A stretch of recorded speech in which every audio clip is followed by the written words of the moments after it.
Hi, thank you so much for joining us today.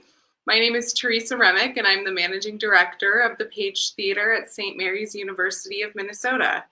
We're so thrilled that you were able to join us this afternoon for our Page in History talk with Rina Mehta of Leela Dance Collective, Michelle Dorrance from Dorrance Dance, and Hena Patel of MELA Arts Connect.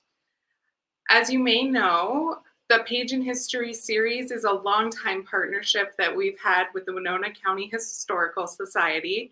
And typically a conversation like this would be taking place at the Historical Society. We're so sad we're not able to be there in person today, but we really want to thank the Historical Society for their long-term partnership, and especially the work of Jennifer Weaver, who's been just an ally and an asset to us in all of our work together. And just to give you a quick update, here's some information. If you're interested in learning more about the Historical Society and the work that they do, you're welcome to visit winonahistory.org, and you can also find them on Facebook at Winona County Historical Society. Before we get into today's talk, just a few things. If you're joining us from Facebook or YouTube today, you're welcome to add comments or questions in the feeds throughout the talk. At the end of the conversation, we'll have time to bring your questions into the artists, and they'll be able to respond to you live here in our stream. So feel free, anytime a question hits you, just go ahead and add it in. We'll be collecting those during the talk, and you'll be able to see them pop up later. Finally, I want to let you know that this activity is made possible by a grant from the Minnesota State Arts Board, thanks to a legislative appropriation from the Arts and Cultural Heritage Fund. We also receive additional support for all of our community programs from the Excel Energy Foundation. And at the end of today's event, we'll be posting a link to an event survey. We'd really appreciate it if you'd be willing to fill that survey out and take a few minutes to let us know what worked, what didn't, and what you enjoyed as we continue to work on finding ways to connect with you online and hopefully again in person in the near future. If you enjoyed today's talk, please visit us at pagetheater.org or on Facebook, and you'll be able to find plenty of information about additional activities we have going with Leela Dance Collective, Michelle Dorrance, and Dormisha through May 1st. And now, before we turn it over to our guests, I'd like to show you just a little bit of what these artists have accomplished together through their collaborative project Speak. We'll see a quick trailer, and that's going to give you a taste of their work, and we'll have even more of that coming up May 1st through a virtual performance. And then on the other side of the trailer, we'll be welcoming Hena Patel of MELA Arts Connect, who's going to be helping to facilitate today's conversation with Michelle Dorrance, who's the Artistic Director of Dorrance Dance, as well as Rina Mehta of Leela Dance Collective.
Hello, welcome everyone to A Page in History. My name is Hena Patel and I'm joined by Rina Mehta and Dorrance. Thank you ladies for being with us today in this virtual space. Before we begin, I want to give a huge thank you to Teresa and Caitlin at the Page Theater. You know, this is unprecedented times, and we had this incredible residency lined up with these amazing artists in Winona, and to shift from going from in-person activities to an entirely virtual residency in less than a month is nothing short of incredible. And I am so excited to be here to be able to facilitate sharing some of this beautiful art forms and the history and the lineages that these women embody and carry forward. So Rina and Michelle, welcome. Hi. Thank you. Hi, everybody. So you just saw this incredible trailer, and I think that I don't really need to say much to say how incredibly talented these artists are. But today, what we're really going to be talking about is not necessarily your individual artistry, but really these beautiful centuries-old traditions that you both come from. So for us to start off, I'd love for you to tell us, we know your name, but tell us your name again. Tell us where you're calling in from today, how long you have been studying your art form.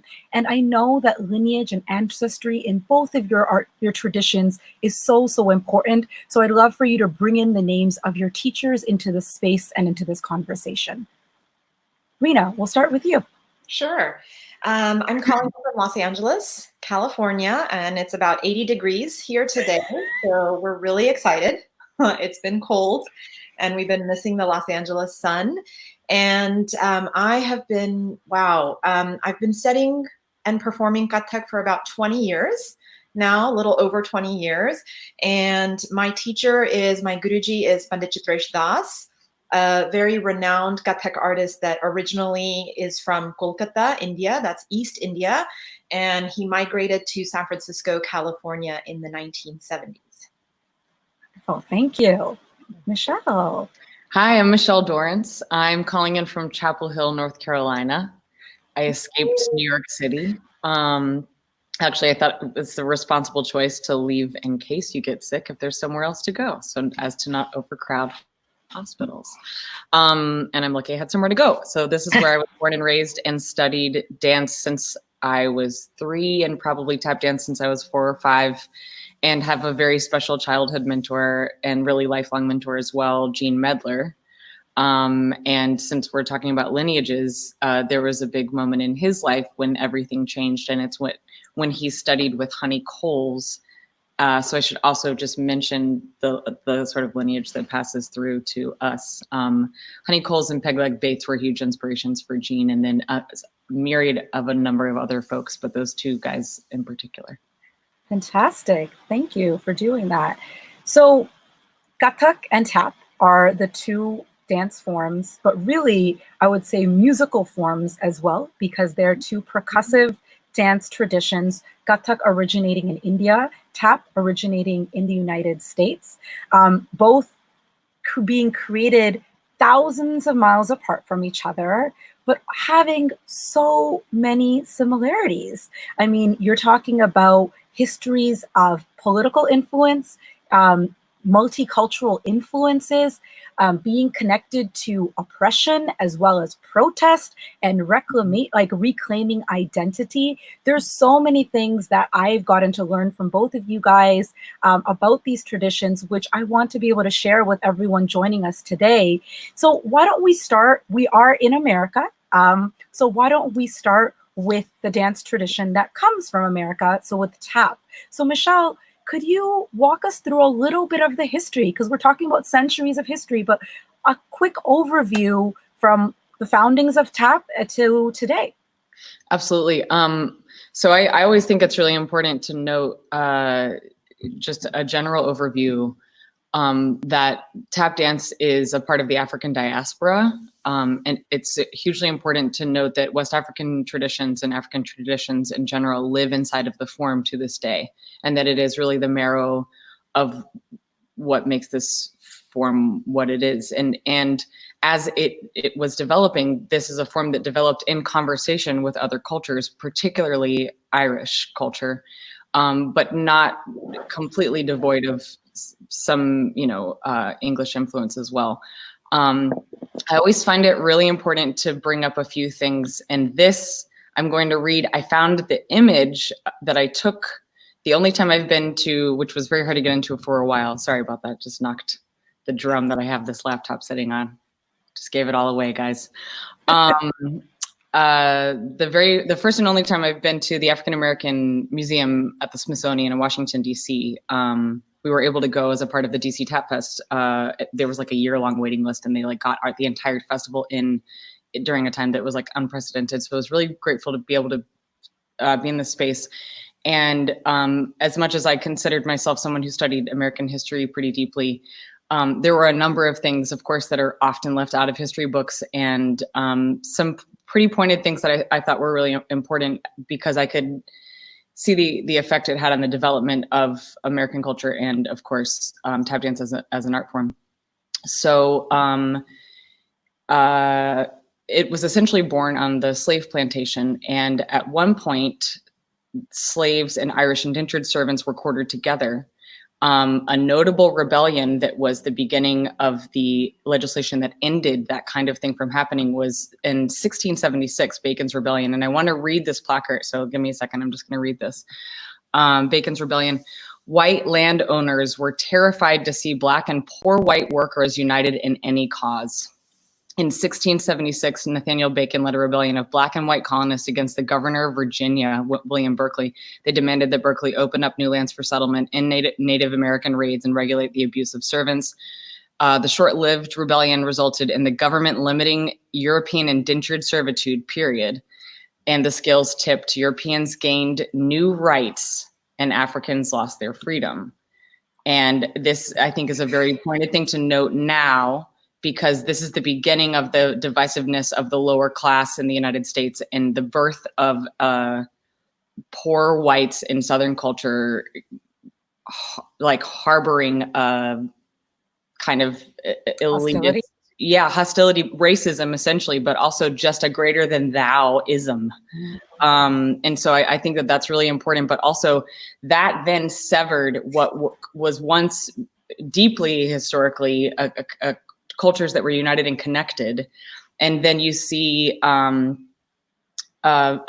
very marked important moments in American history that also had an effect on tap dance and its development. And the biggest one is when the drum was taken away from the plantation slave, because it was being used subversively and rebelliously to communicate and organize uprisings, most notably one that involved multiple plantations. And the drum was central to West African culture, central to celebration, central to everything, communication. This is the kind of thing that Rina will soon echo as far as music is concerned in classical Indian culture. So I just wanted to read, there's one other thing that I'll read, and this is I didn't even know this existed until I read this. Slave Code of South Carolina, Article 36. This is from 1740. It is absolutely necessary to the safety of this province that all due care be taken to restrain Negroes from using or keeping of drums, which may call together or give sign or notice to one another of their wicked designs and purposes. Clarifying language. So these things are really important to acknowledge, as the drum, which is central to both culture and expression and subversive organizing. Once the drum is taken away, two very specific things develop. One is what I grew up calling ham-boning, which is body percussion rooted in the southern states. It was also known as patting juba, and juba is a name that we'll revisit. And tap dance, so basically percussive foot dance and body dance, because the drum was made illegal. So I kind of want to start with those ideas. And then as you see the abolition of slavery, as you see Blacks and poor whites communicating again in the major metropolitan areas, there are contests that were held for buck dancing, which is the word that was, coined to describe early tap dancing.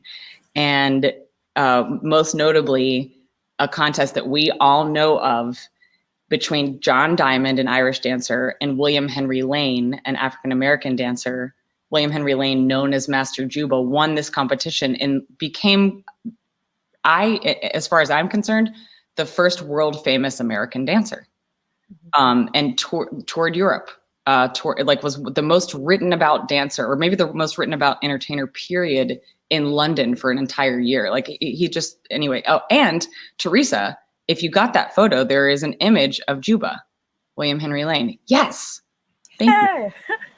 And around what time, can you tell us where are we in history right now? Late 1800s. This is the late 1800s. Yep, okay, great. Absolutely. And actually, I don't know, you can tell me, guys, if we should step into Rina's world in the way that these things are being mirrored. But this is the development of early tap dance, and vaudeville, of course, was the platform for its innovation, development, and, furthering also at making this one of the most popular forms of expression during the turn of the century.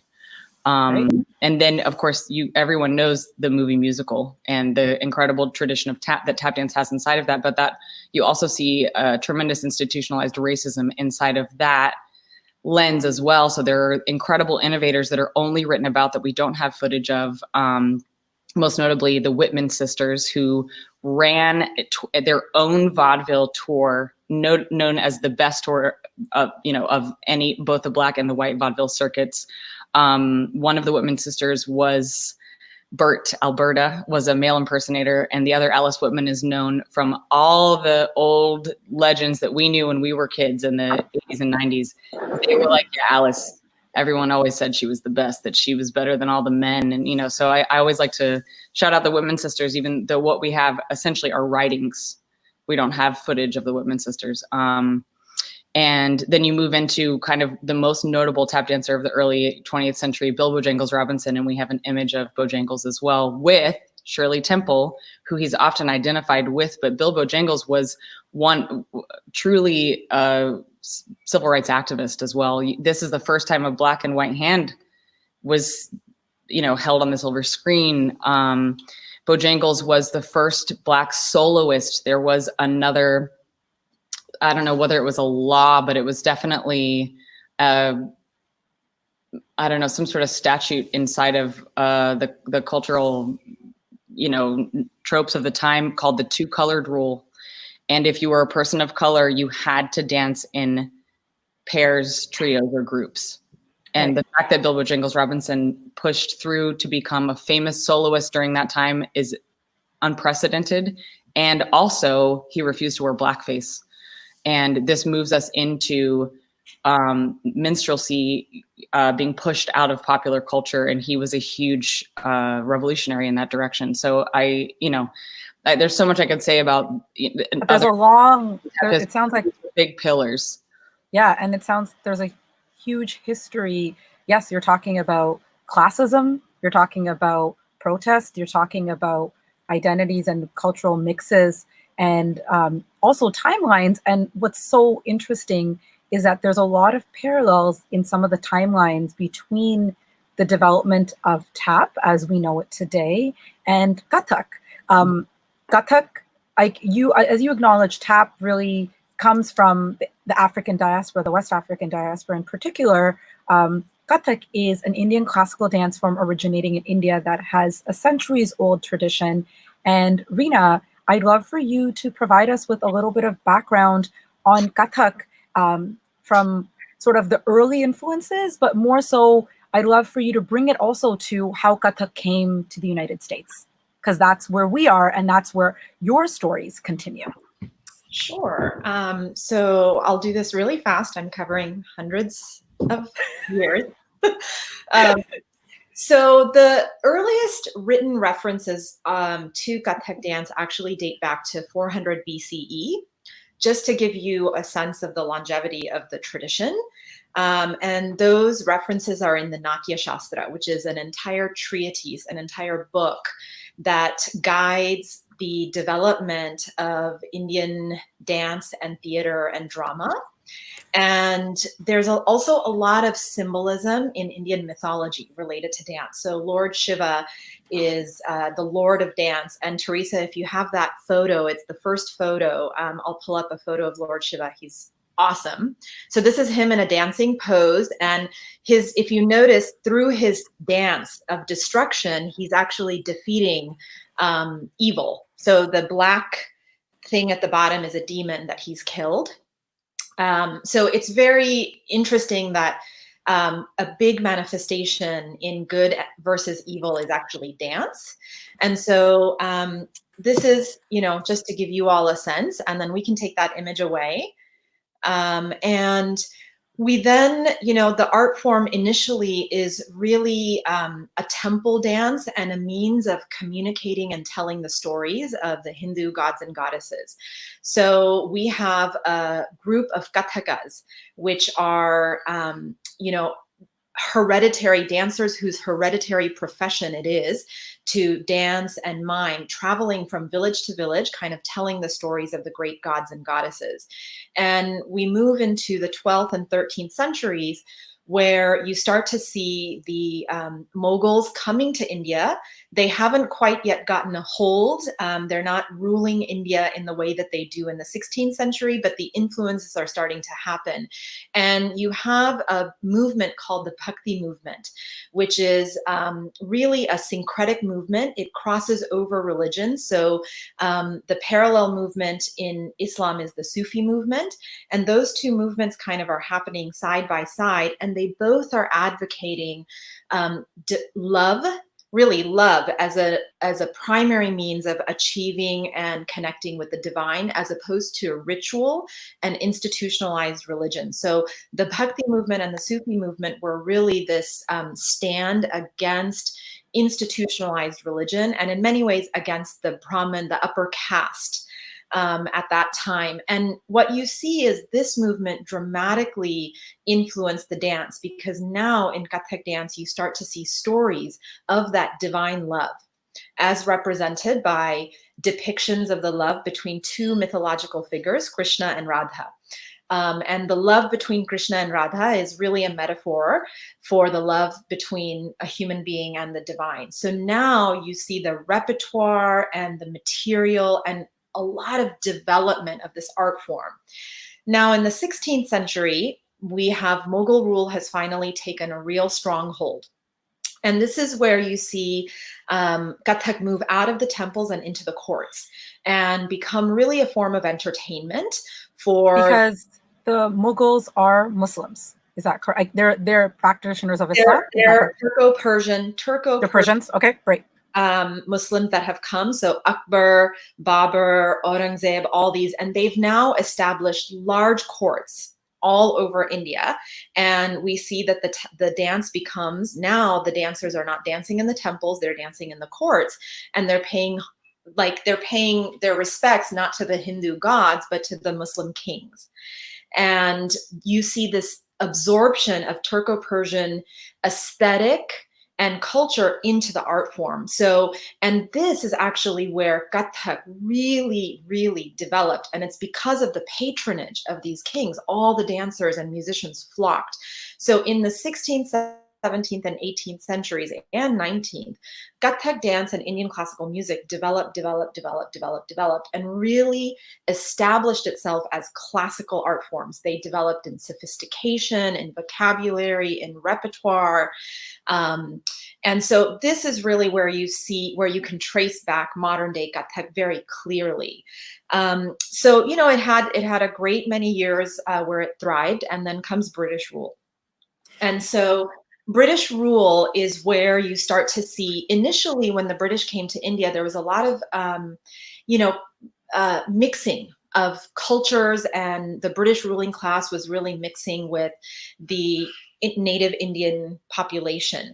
And what had happened is you saw this emergence in the Mughal era of a class of women, Nachwalis or Tawayefs, this class of dancing girls or courtesans.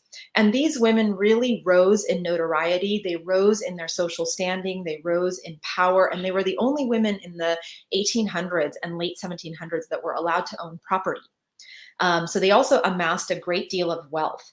And in 1857, which is right around the Civil War in America, you saw that the Indian population was starting to rise up against the British. You had the failed uprising of 1857.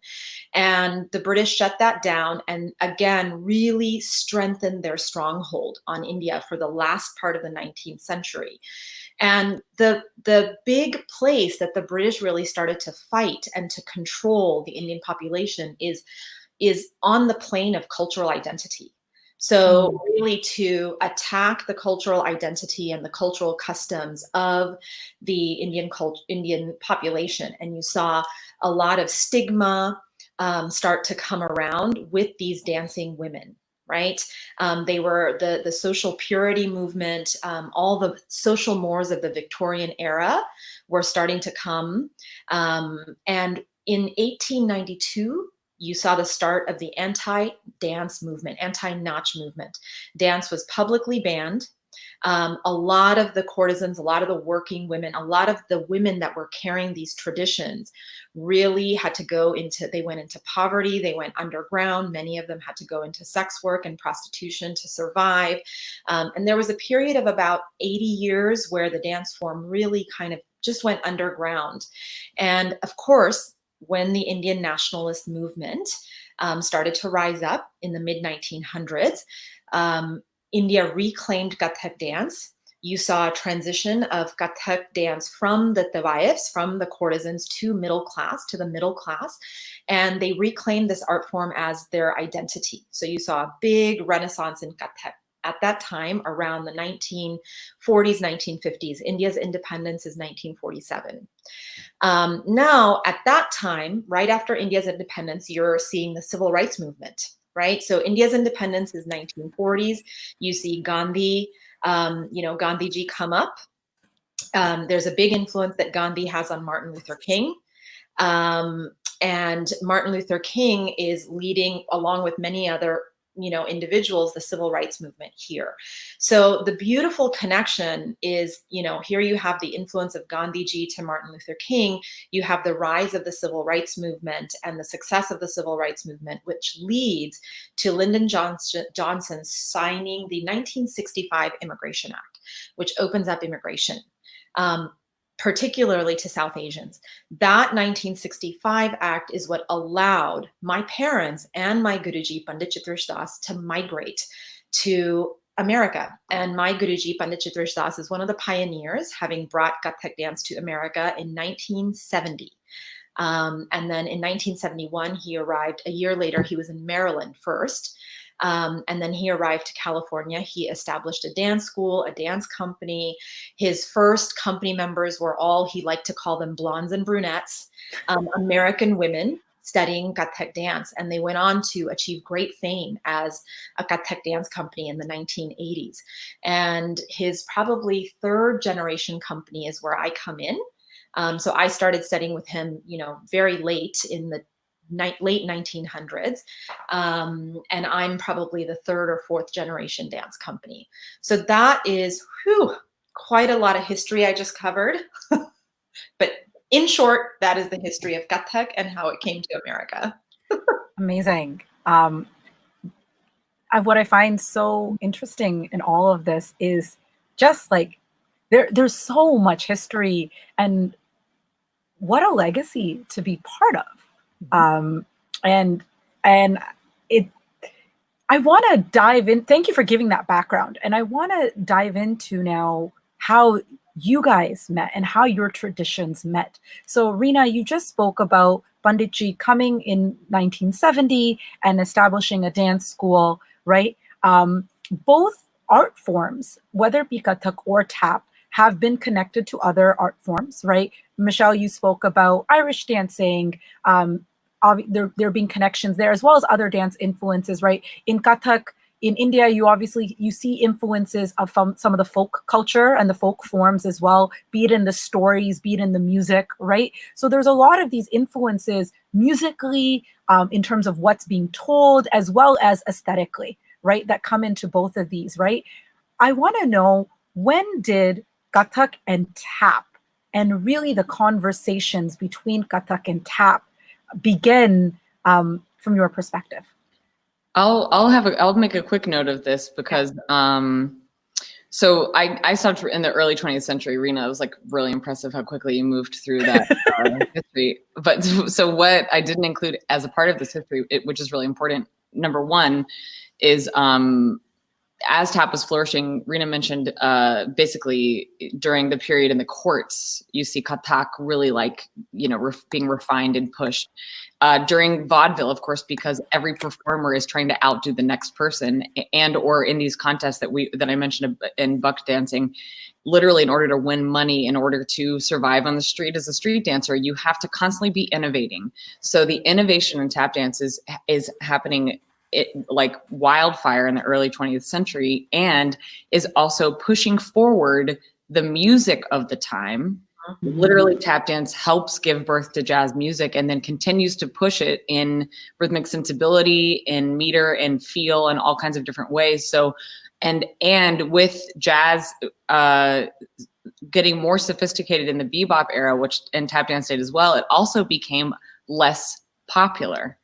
And that's when rock and roll takes over. And actually there's kind of an underground period for tap dance. And it's when, essentially tap dance is the story of cultural appropriation in America, or really West African cultural appropriation or African-American cultural appropriation. But with that said, there was a period of time in the 70s, and you mentioned that this is the beginning of Pandit Chitresh Das's first company. This is when tap dance companies, 70s and 80s, are happening, and many women are at the helm of these companies, and also creating tap festivals, which are bringing together a lot of the old masters and elders of the form from the jazz tradition back on stage, but this time it's on the concert stage.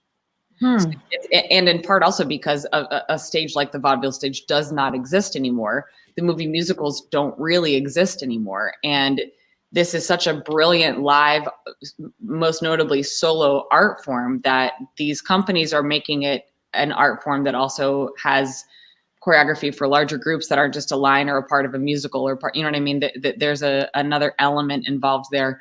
But then also the presentation of the torchbearers of the form that were still alive through the, mid-century, were being put on stage. So cut to a concert dance stage 15 minutes away from where I'm sitting right now, the American Dance Festival in Durham, North Carolina.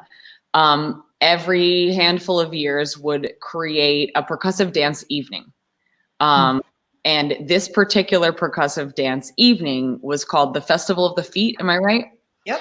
And if I remember correctly, I know 3 tap dancers were a part of it.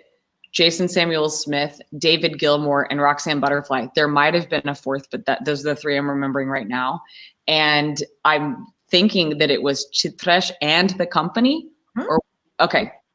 So this is where Rina's Guruji and my friend, and I've worked with him, performed his choreography, peer dancer Jason Samuel Smith meet. And because when you guys tell the story from Chitresh's point of view, it's like hilarious and amazing. So go for Rina, it. Before you take over, I just want to make a comment to all those that are joining us. You can comment on YouTube as well as Facebook Live. If you have questions for Michelle and Rina, please do start popping those in, because we are going to open this up to questions pretty soon. So if you want to share questions or comments, please go right ahead. Also, we're going to pop up our social media handles below. So if you want to tag us, if you're tuning in, snap a picture, put it on your Instagram or Facebook, let us know you're joining us, because this is day 2 of a 2-week residency, and we want to make sure that we have as many people participating in these conversations as possible. So Rina, coming to you. So we're at American Dance Festival, and now we have Panditji and Jason both at this festival, and they're decades apart in age, and they're thousands of miles apart in terms of where they got their training. What happens? Yeah, well, I'll even take you a step back further, because what happened is the American Dance Festival actually called India. They called someone in Kolkata and they said, we're putting on this festival of the feet and we're looking for a Kathak dancer. And Shyamalanji, who is the individual that they called in India, said, a festival of the feet. The person you're looking for is actually sitting in California, in your own backyard. So, it's this beautiful story where, then Guruji gets the phone call. And Guruji, those of you that are familiar with him know that he's known for many, many things in the art form, but his rhythmic expression through his footwork is just probably, it's out of this world. And so Guruji got the phone call. I'm going to pause. I'm going to interject for 1 second. For those of you who might not be familiar with the term Guruji, Guru means teacher. Ji is a form of respect. So a student will call their teacher Guruji. I am referring to Rina's guru as Panditji because Pandit is the Indian term for maestro or and so we add a G again at the end as respect. So I am referring to him as Panditji while Rina is referring to him as Guruji. And Michelle's referring to him as Chitresh. So he's got 3 names going. I'm trying, but I love saying Guruji because we hang out with you guys so much. So now it's just like, I just never want to falsely say it. It's only meant as a term of respect and endearment, but please continue. Yeah, no, totally. So, and it was his dream, he had dreamt of dancing with Gregory Hines. He had dreamt of dancing with Gregory Hines. Again, because of his love of rhythmic expression through the feet. And so here he is at the, at the festival, and he's practicing. And this story is just told so much better by Jason and by him. And he's practicing, and Jason and Guruji meet backstage. And Jason was blown away by what Guruji was doing with his bare feet, right? Because we dance bare feet. And so and Guruji was also noticing Jason. And he was saying to his wife and his company members, who is that kid? He is practicing all the time. He is just dancing all the time. He's nonstop. So it's this story where they both noticed one another. And really, I mean, the best thing I have heard is that they really were like 2 kindred spirits, soulmates, lovers, just these souls that were meant to, be together. And so they actually were not slated to dance together. And in the finale, both Guruji's students and, everybody was really pushing them to kind of dance together. So they ended up getting to dance together in the finale a little bit at the American Dance Festival. And that's their first meeting. And 1 year later, they got together here in Los Angeles for just a jam, I would say. They're checking each other out, seeing what they could create together. And the scene of their first meeting is actually in the documentary Upaj about their collaboration. But I was there, and the moment I remember very clearly is Guruji finishes practicing. They were on a board. Jason was on a board and Guruji was on the floor, and Guruji finishes practicing, and we say a very reverential invocation at the beginning and end of our dance.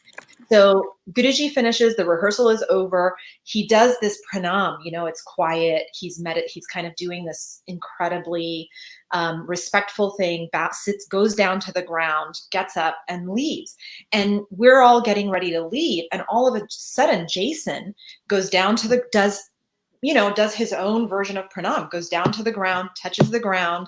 His board that he's dancing on is silent and does his own pranam, essentially. And it was this moment that for me, I was like, wow, in such a short time, Jason absorbed so much understanding of who Guruji was and what was important to him and what he represented, And we tell Jason all the time that in so many ways, he's so much more of a disciple to Guruji than we are, because his understanding and connection with Guruji, it's just deep and profound. So, they started this collaboration, premiered it in 2005 in San Francisco. That collaboration went on to tour for 10 years, Wow. 7 tours to India, 3 tours around the country. It went to Australia. It only got better and better and better. Their relationship got deeper and deeper, and they started to bring their communities in. Jason started to bring the TAP community in. Guruji started to bring all of us in, and their love of each other and understanding of each other just expanded to include 2 communities, really, beginning to develop a relationship that is trying to continue, I think, that deep bond that the 2 of them had. So beautiful. And India Jazz Suites, which is the collaboration that they created, if folks want to see it, I know that the Leela Dance Collective currently has been doing an 8-part series of work by Panditji. And next week, you guys are showing glimpses of India Jazz Suites. Is that correct? Shown it already, and the highlights. Oh, you should have. Mm-hmm. It's okay. But we get to see this documentary that you were referring to, Upaj, next week as part of this residency at the Page Theater. So it is going to be on Tuesday at 7:30 p.m. Central Time. You can tune in on the Page Theater YouTube channel. There's also going to be a Q&A with Rina, because Rina is actually the producer of that documentary. So she can give you a lot more of the facts, the inside stories and scoop on that film. And if you want to learn more about this beautiful relationship, soul relationship that was created between these kindred spirits and the work that they created, which is actually part of both of your legacies, that Jason is a peer, yes, to you, Michelle, but at the same time, he helped create a legacy that you are now a part of. Absolutely. That both of you guys are now part of with Speak, right? Yeah. So before we go to questions that we might have, there's something wonderful that came up in our conversation. People talk a lot about when different cultural forms or art forms come together, they often name it a fusion, right? And they're trying to blend and create something new, but that's not what India Jazz Suites was. That's not what Speak is. The way you guys describe it is a conversation. And you said something really beautiful the other day when we were talking about how each of you, all 4 of you, Rachna, Rina, Michelle, Dharmisha, that all of you guys are better artists, are more informed, have had your worlds expand because of the time that you've spent together. So I would love for you both to show us something that you've learned from the other. I should have put my tap shoes on. Hold on. Yeah. Well. You both dance with your feet, and the bells in Kathak and the tap shoes in tap, but both of your dance forms have a wonderful tradition of speaking as well. So I don't think we need our feet per se. I think there's ways for you guys to talk this out or sing it out, right? So let's hear it, ladies. Well, I'm going to say this because early on, Rina and Rachna were sort of, visualizing like what would the flow of this evening look like with the 4 of us. There's, of course, we want some solo work. We want to see tap dance in, its home, Kathak in its home musically. And then we also want to see the 2 pushed by each other and the conversation between the 2 and etc. So Rina and I were charged with the duet between the 2. And it just so happened, and this is something I already knew was coming because of Jason. Jason really truly was inspired so much by Chitresh. Like, he would, in cutting contests, which is the equivalent of a battle for tap dancers, he'd be like, we try 7.5. He'd yell out these time signatures, and tap dancers would just be like, what is he talking about? Until then it became a notorious thing that would happen. And I already knew. And I also learned from Rina and Rachna that these particular half measures were in relationship to Tresh's musicality specifically. So I had to learn a piece of music and some of the traditional subdivisional patterns in 9.5 and make this duet with Rina. And it's one of my favorite things. So that's show us a night. Now you've teased it, Michelle. Come on. Right. Now you either got to show us a 7.5 or a 9.5 or do a 13.5. Okay, so show us something. Now you're lucky. There's another conga over here. So I don't have good conga technique. You guys don't judge me. Anyone watching? I'm using this to illustrate. Oh, you're not even going to see it. Great. I'm just going to say, and I'm going to try to execute my hands as if they were my feet. So this is 1. Okay, I already messed up. 1, 2, 3, 4, 5, 6, 7, 8, 9, half 1. Nice. 3, 4, 5, 6, 7, 8, 9, half 1, 2, 3, 4, 5, 6. Crap! I already messed up. And you know the hardest part. 1, 2. I'm gonna be terrible with my hands, and only because I'm trying to do it right. I'm better than that. Oh, God. Well, go ahead.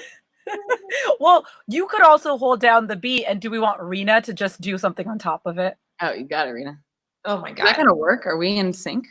Maybe. We'll figure it out. We'll know very soon. I might have to get up and use my feet. My hands. I much prefer to use my feet, Rina. Not going to work as good as my. Oh my God. Hena, you did not tell me that I was going to have to do this kind of stuff. Well, you guys, you could do a badump and speak something too. I said speaking was okay, ladies. It's okay. I like the execution. Michelle, are you keeping time for me, or am I keeping time?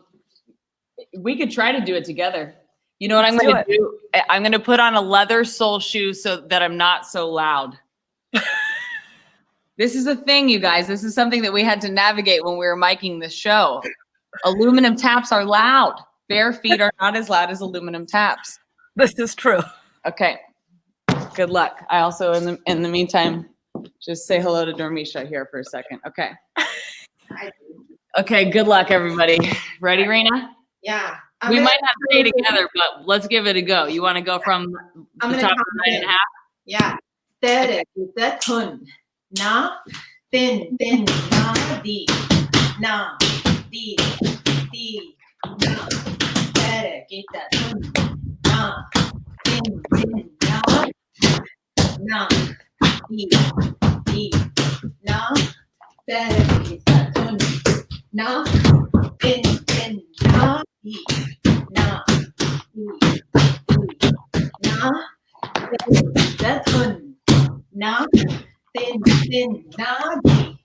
na I cannot see very much. I cannot even stay in time with you. Okay. All right. So we tried. We heard Rina really well. All right. I think the floor here is really loud. Oh, good. So today the bare feet beat out the tap shoes. I love it. There you go. I do have to stay quiet. But yeah, the 9.5 was one of my favorite things to learn, and it lives inside. I teach anytime I have an opportunity to teach a group of tap dancers that I think will dig it.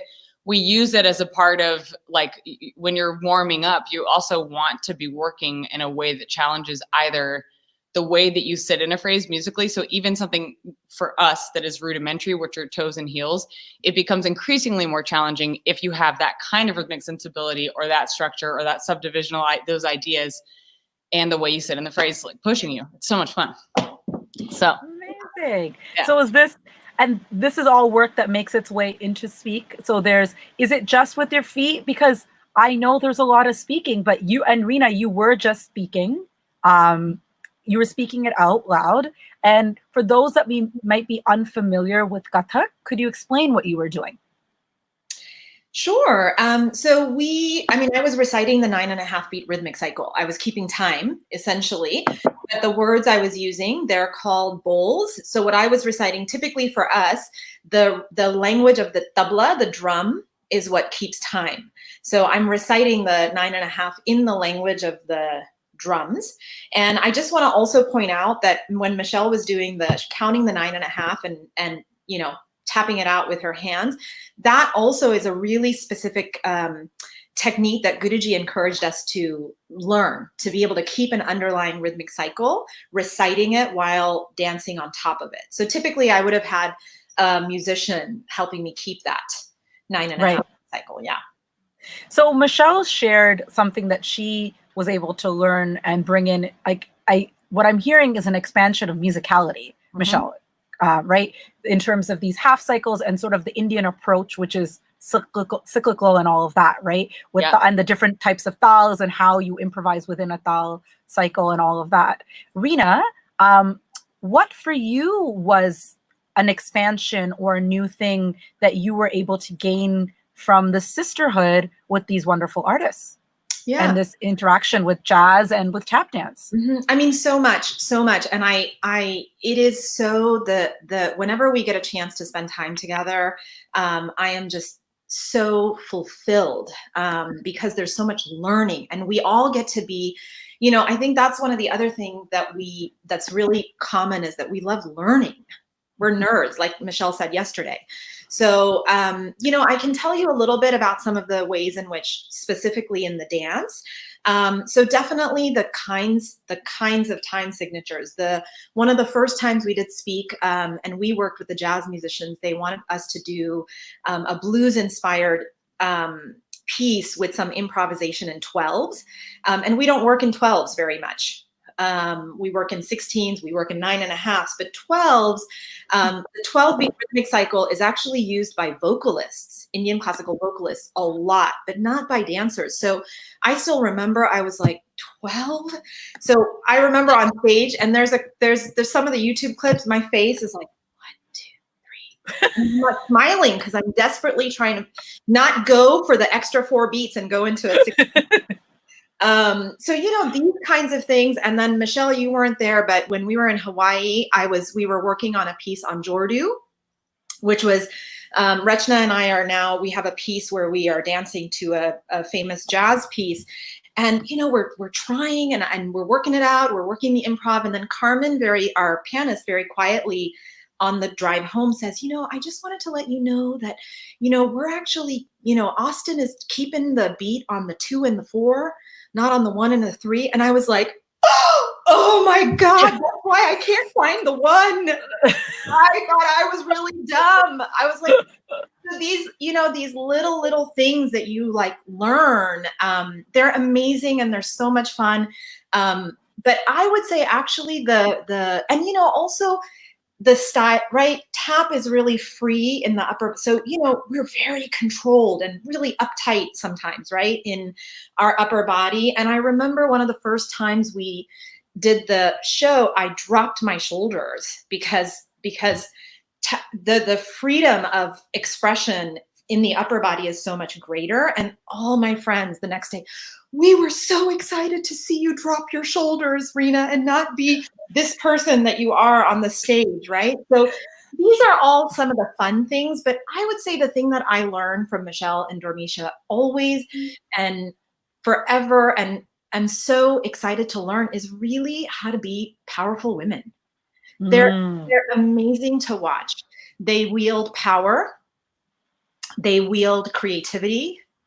They are leaders, and they do it with incredible generosity and grace and a spirit of wanting to uplift everybody. And so for me, that is the thing that I think I am so grateful for, to have these other women as, you know, as peers and models and just strong women that I can look to and be like, oh yeah, that's what it is to be powerful and graceful. That's what it is to be a leader, because we're trying to do the same. So I would say that that's the thing that's really special for me and that I learned. Thanks, Rina. It is really, truly special. That is so, so beautiful. I'm just looking at the time. So I'm going to put a last call out for questions. If you have any questions, please feel free to put them into the chat on YouTube. as well, or on Facebook Live. Now, as I mentioned at the top of this, for those who might have been joining late, this was supposed to be a week-long residency with 15 different engagements in different communities across in Winona, and it's been a quick turnaround to get this to go virtual. The reality of this pandemic are that we don't know quite, we're not quite sure when we're actually going to be able to gather in person again. And what we have the privilege really of being a part of today and over the next 2 weeks is one of the first experimentations of a residency and going virtual. And to know how this goes, it's really important that we get your feedback so that we as artists, we like the Page Theater, can go back to funders and ensure that we can continue to spread art and artistry even during these times when we're at home. So you are going to get an evaluation form. If you can please fill that out, it would be so appreciated. I know you hear it all the time, but really in these unprecedented times, it's so important to show people that are providing the funding for these programs that these programs are valuable. So please do take the time to fill out that evaluation. We're getting graded, Michelle. Say it again. And we're getting graded. Yeah. But we have one last question before we're going to close up, ladies. Being a woman. Now, I'd love for you guys to touch a little bit on this, but I will also say that there's going to be an entire panel dedicated to being a woman in dance and being a woman in Kathak and in tap. That's going to be happening next week. But I'd love for you to plant the seeds and address it briefly. The question from Bhumi is, I'd love to hear more about the experience of being a woman in these forms. Where do you find empowerment? Where is it difficult? So perhaps one of you can, since Rina talked about being so inspired by Michelle and Dormisha about wielding power, perhaps Michelle, you can answer the question around empowerment, and Rina, you can answer the question around some of the difficulties. Does that work? And I like to end things on a positive note. So let's talk about the difficulties, and then we'll talk about how we flip it and find our power in this. So Rina. Sure. I tend to be a positive person, so this one's a little bit hard for me, but I would say that, I think for most women in all walks of life, I think the journey towards one's own self-worth and value is probably the hardest. And I think for me, I would say that journey is the same, whether you're in dance or in medicine or in whatever field you're in, or just in the world. And so I would say that probably the hardest thing that I do in my life is to walk that path towards my own sense of who I am, and really sense of worth, my own worth and inherent value, because that's what we grow up being told all the time, and where we're told that by society all day long. So I have a follow-up on that. Both of these art forms experience a lot of patriarchy, right? Because you see that in society, and it's come into the form itself that even within Kathak, the majority of the performers are women, but a lot of the teachers have been men, right? I think we've been seeing some shifts in that, but a lot of the people in power within the form are men. So could you speak a little bit to that perhaps, of how do you feel today where we are and addressing patriarchy? Does it inform or has it influenced you in anything that you do? I think, and Michelle probably has a different perspective, but I think what I would say is I would distinguish between the art form and the practice of the art form and everything that surrounds the art form. So for me, the music and dance itself, it's like the ocean. It's not political. It's just beautiful. It's just beautiful because it is. And I think I would say that I was really lucky enough to have a teacher, number one, that believed in strong women, loved strong women. So I was really lucky there, but I was also really lucky in that I had a teacher that kept that focus for me always, that the art is the art is the art is the art. It's not a place for you to work out. It's not that it isn't, but I dance because it's joyful. It's divine, it's beautiful, and the act of just living in joy is itself something that I think is you know, subversive act. So I think as long as I stay there, I can navigate whatever the patriarchy influences are. I can navigate all of that as long as I'm living right there. And it also sounds like you have a beautiful example of someone who would benefit from patriarchy, but recognize their power in that and utilize that to raise up women. So it sounds like that's also been a blessing, and something that you've had the good fortune of being a part of, is someone who was like, no, be these incredibly strong, powerful women and go forth and take this forward. So that's beautiful. It's important to have a man, right? To have allies amongst those that have the power. That is a very, very important thing. I have a strong mother, 2 strong grandmas, and then a really strong man that believed in the strength of women. So I'm just lucky. I'm really blessed. No, but allyship is so important. So thank you for bringing that into the space. Michelle. I feel the same, and actually want to kind of reiterate what you just said, because I have, Gene, a man, was an incredible mentor, inspiration, motivator, and also just so incredibly generous. And I think that that's something that's really important when people, especially this day and age, there's so much attempt at ownership. This is a form that is bigger. I love that you just used the ocean as, it is something that is deep and vast, and no one can own it. And it is bigger than you, and you are lucky to be a part of it, but you're a speck. So like, just the generosity and humility I learned from him, but also my parents. My mother was a professional dancer, a ballet dancer, and then also started her own school. My father is a very notable women's soccer coach and has admired and believed in. And basically, I was raised by both my parents with all of these really strong women, dancer athletes and soccer playing athletes around me. Everything felt possible, but I want to. Something you mentioned yesterday in conversation, Rina, was just that the reason we even have these freedoms is because of all of the women that have nothing to do, but also have to do with our art forms, but nothing to do with art, period, that fought for our rights, that we stand on the shoulders and on the backs of those who came before us in our form. And then also we have a place from which we can choose many things. And that has not always been the case.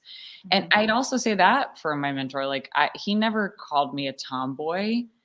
That didn't happen until, I was reviewed by the New York Times. You know what I mean? Like, that's terrible. Sorry, that's terrible. It's our culture. It's just crazy. It's like, I was allowed to just be me in my body as a woman in this art form that is about individual expression. And I think that is a testament to the time that we are in, to the work that has been done before us.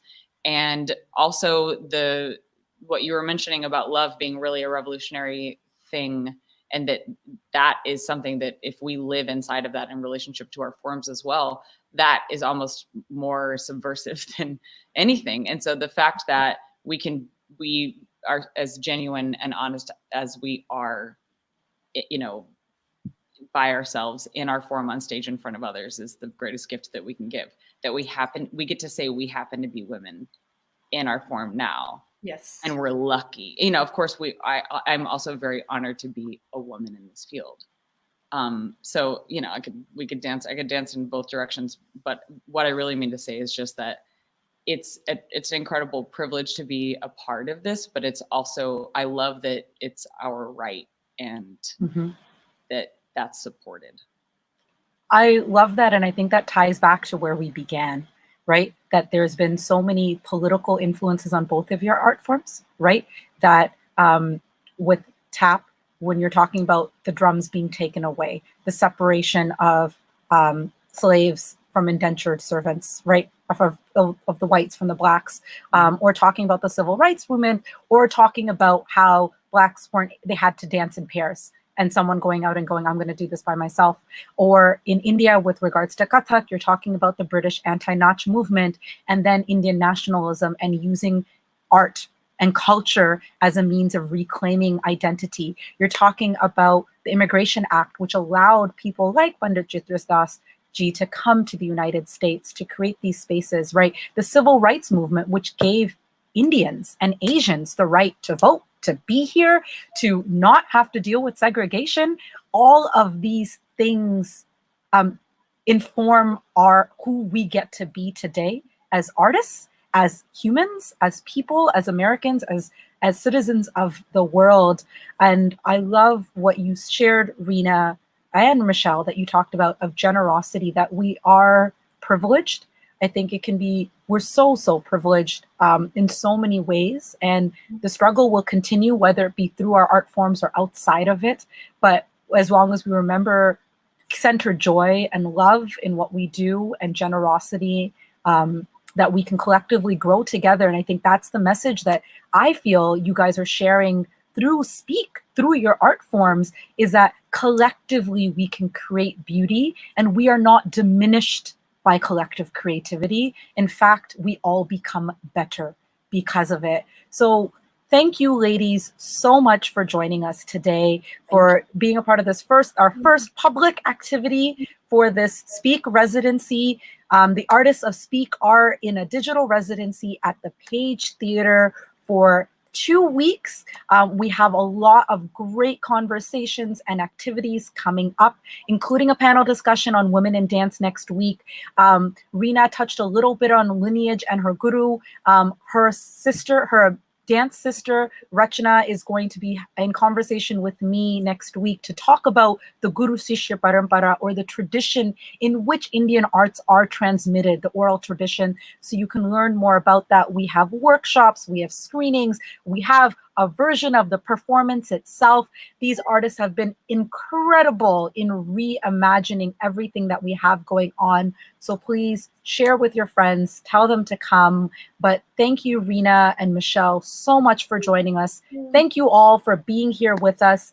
And I am going to turn this over to Teresa, the incredible woman who has facilitated us gathering and shown such incredible leadership in going, no, we're not going to cancel this. We are going to make sure that we share this artistry, the beautiful depth and thought that these artists bring, and share it with not only the residents of Winona, but people nationwide.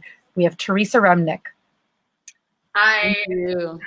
Thank you, ladies, so much for joining us. I mean, this was just a fantastic conversation, and obviously, you know, Hena, having your expertise here made it so much more powerful as well, to be able to connect everything together. It was such a pleasure to hear from Rina and Michelle.